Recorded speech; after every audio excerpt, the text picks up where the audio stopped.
On several occasions, in various places in the world, Srila Prabhupada was asked if he could perform miracles. Srila Prabhupada replied that his miracle was his devotees. The miracle of transforming people's hearts, their lives. In India, he would sometimes say that these malechas have become Vaishnavas, devotees of the Lord. In America, he said, hippies have become happies. But truly, this is what a miracle is. We find in the scriptures, in various places of the world, all scriptures of the world, there are stories of healing sick people. There are stories of creating aerial mansions. There are stories of international, interplanetary travel by mantra. But nowhere is that the purpose of life. Nowhere is any of those things actually in and of themselves taken seriously.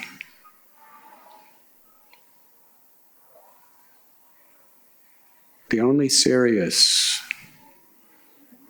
purpose of life at all is how our hearts are transformed from darkness to light,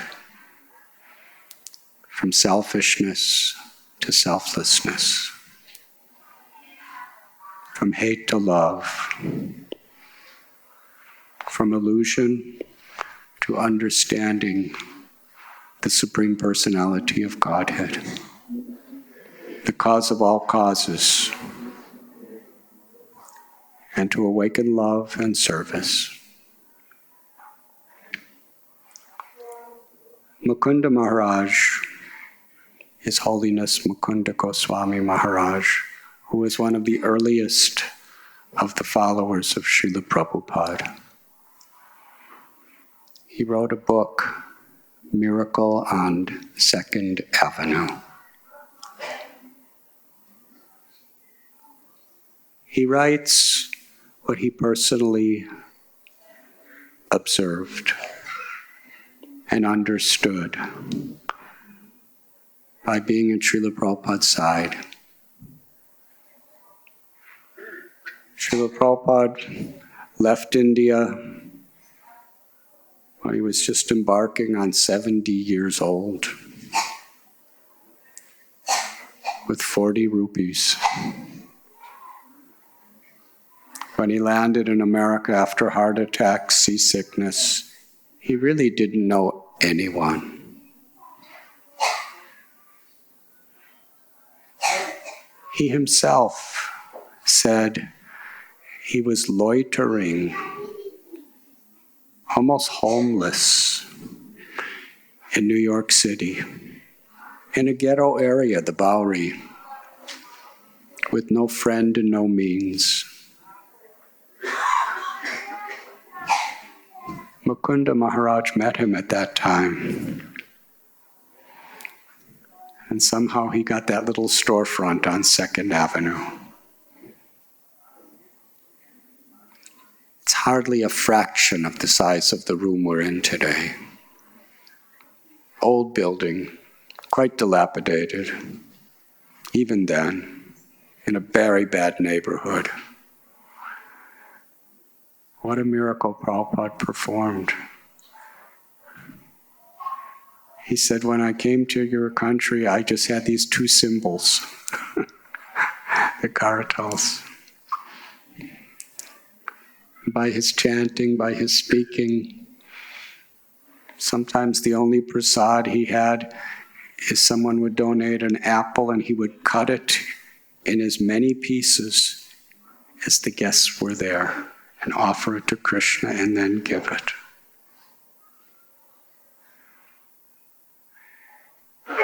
Yamuna Devi, she came to 2nd Avenue in 1966 for her sister Janaki's marriage with Mukunda, who is now Maharaj. And she wanted to help. She wanted to do something. Prabhupada said, "You can assist me in cooking." She was cutting vegetables. She was kneading dough. Very simple. What a miracle. Srila Prabhupada not only transformed her heart to become one of the greatest devotees that ever lived, but from that little teaching her how to cut vegetables and knead puri dough, she became one of the greatest cooks in the planet. She wrote a cookbook, Lord Krishna's Cuisine, which was the #1 rated cookbook in the world. And that's not by Iskcon standards. That's worldwide publishing standards. Those few devotees from 26 2nd Avenue in that little storefront, that's all they had. They gathered, they heard from Prabhupada, they were transformed, and they were so enthusiastic to assist him. What a miracle. A few months before, they were eating abominable things, they were taking intoxications, they were doing abominable things, they never heard of Krishna before. Some of them went to San Francisco and started another little storefront. And Prabhupada came there. And just from those 2 little storefronts, Prabhupada sent those devotees out. Nobody even being devotees more than a year hardly, all over the world to start centers and projects from those devotees.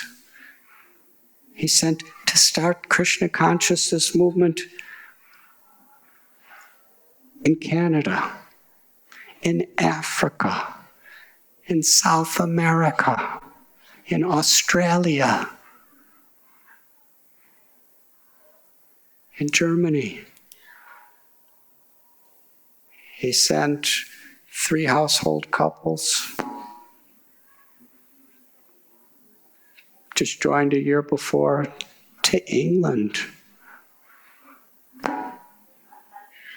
And within a matter of a year, there was a temple.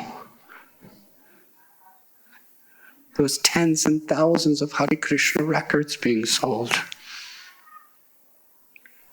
They started a whole movement. A few of those devotees came to India. They established a spiritual revolution here.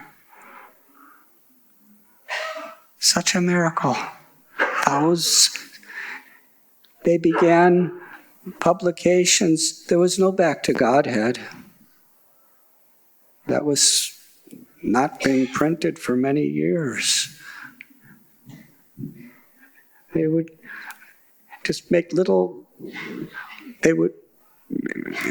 mimeograph, it was called, very, very painstaking process with just a few pages. And they would pass them out. It was very difficult to pass them out. If they could pass out a couple dozen in a day, they were thinking, this is great. And from that beginning, Srila Prabhupada empowered his devotees to establish book distribution. Hundreds and millions of Vedic literatures. Srila Prabhupada went to Russia for less than a week. This was during the time of the Soviet Union and the Iron Curtain, and religion was illegal as we know it. He met one boy, a Russian boy. He was just a lost soul. He happened to see Shyam Sundar on the street, and he saw he was American. Asked him if he had blue jeans or rock and roll records. He said, no, but I have a guru. So he said, all right. Srila Prabhupada taught that boy in just a couple days the principles of Krishna consciousness and empowered him. We're all alone, with no help from anyone except Prabhupada in his heart. He started spreading this mission. Some books came from that little beginning. Soon there were hundreds of devotees, thousands of devotees who were getting put in jail, they were being tortured. But they gratefully continued. And now, perhaps hundreds and thousands of devotees. Outside of India, it's the largest devotee community in the world, in the former Soviet Union, those countries.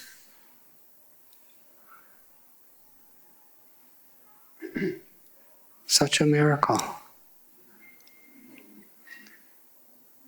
The miracle of Srila Prabhupada's presence is not just for those original devotees of what they could accomplish during his presence.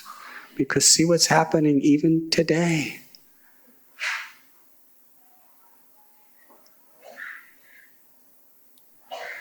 Krishna Balaram temple in Vrindavan, when Prabhupada first went there, he had nothing. Somehow or other, he got a little piece of land with great struggle. And now it's one of the most popular temples in all of Vrindavan. Mayapur, he struggled to get some land there. Somehow or other, he got a little piece of land in a rice paddy. And now there's thousands and thousands of devotees all over the world there, and today he's empowering Ambarish and others to build the temple of the Vedic planetarium. In New Delhi, His Holiness Gopal Krishna Maharaj, so many incredible temples. Largest book distribution in the history of our society. And His Holiness Chowpatty Maharaj. He's just a teenager, I think. He went to Bengal. He was empowered by Prabhupada. Soon he's speaking Bengali, and he's preaching to hundreds and thousands of people in the Bengali language. Even after a massive stroke, he's traveling around the world, inspiring countless. Radhanath Swami was living in a swamp in Juhu, along with people like Sridhar Maharaj and some others, and look what they've done. Hare Krishna land.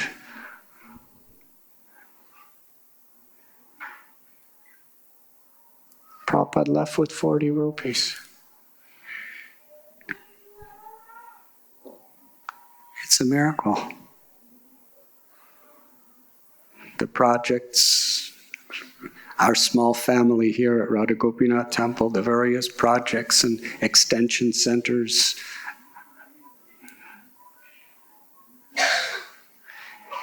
Srila Prabhupada's empowerment is all based on a simple principle. He transforms people's hearts.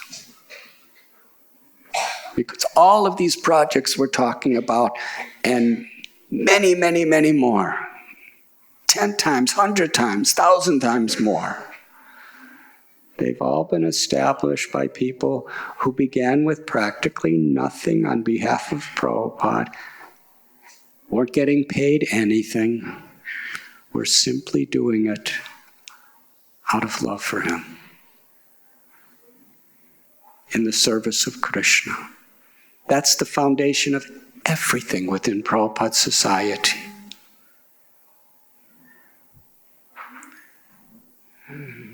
Today,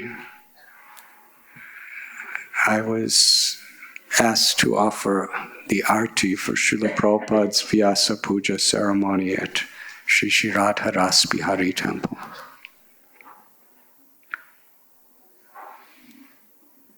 And as I was waving the ghee lamp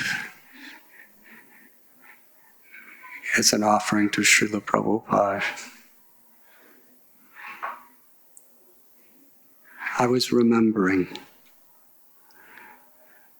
the time during Srila Prabhupada's physical presence in the world. I was remembering how much at that time, and throughout my spiritual life, even today, I had so much honor and respect for those senior devotees who were in Prabhupada's inner core of disciples who were leading his projects, who risked their lives to go to various places of the world and establish his mission.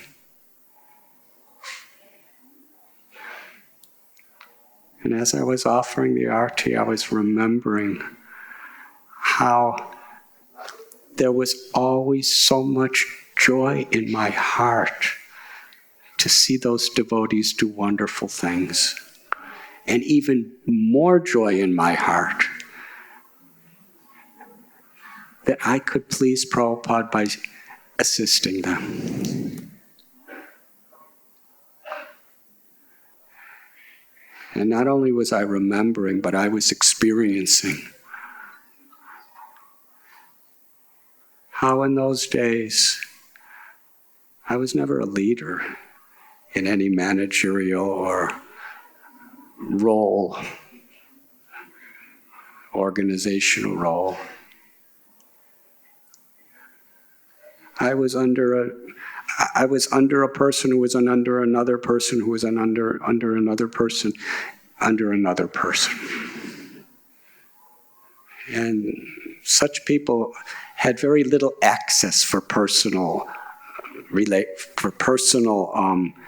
physical interaction with Srila Prabhupada.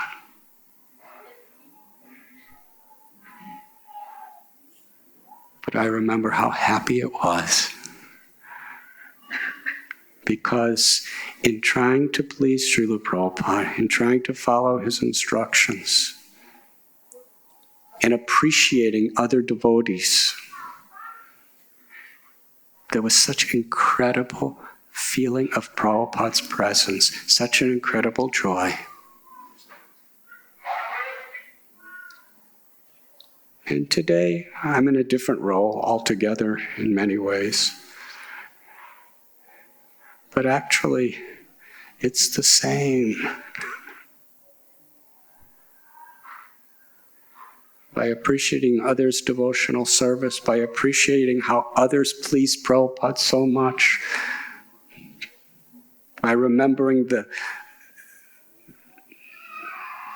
joy of serving Prabhupada as the servant of the servant of the servant, and experiencing that actually that never changes. We're always the servant of the servant of the servant.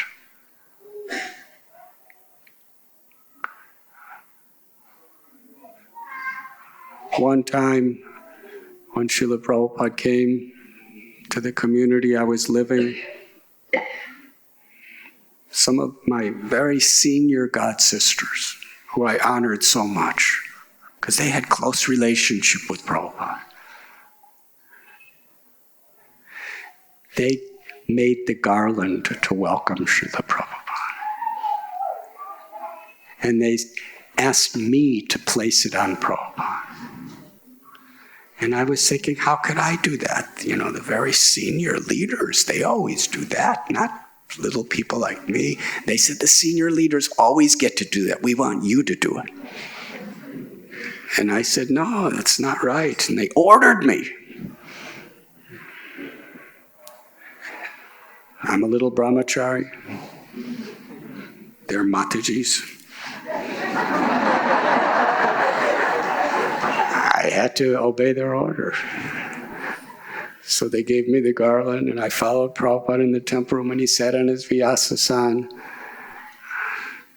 And there were several leading devotees of Iskcon and the community who were there. And Prabhupada saw me with the garland and put his head a little lower so I could put it on. And I became so nervous. How could I put this garland? There's so many people more qualified. There's so many people more close to Prabhupada. How could I do this? I froze.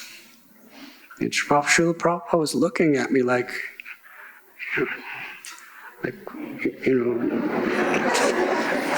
what are you doing?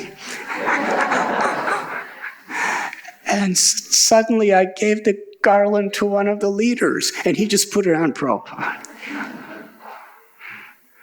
And Srila Prabhupada, he didn't look at the leader, because he looked at the leader thousands of times.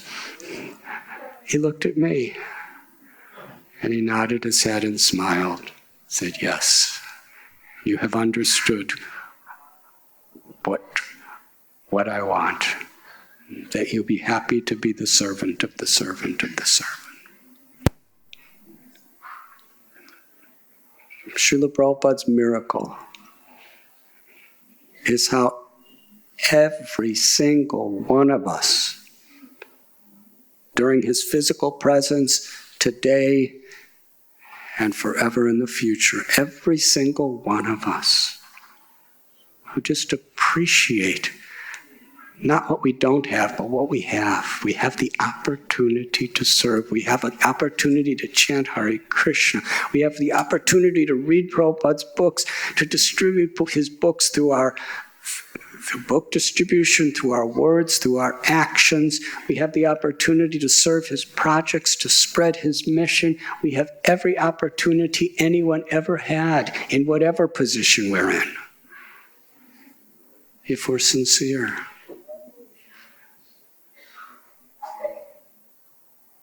And then we understand, as our hearts are transformed, and we're enthusiastic to spread this mission and to carry out Prabhupada's instructions to the best of our capacity, how our life becomes a miracle. Thank you very much.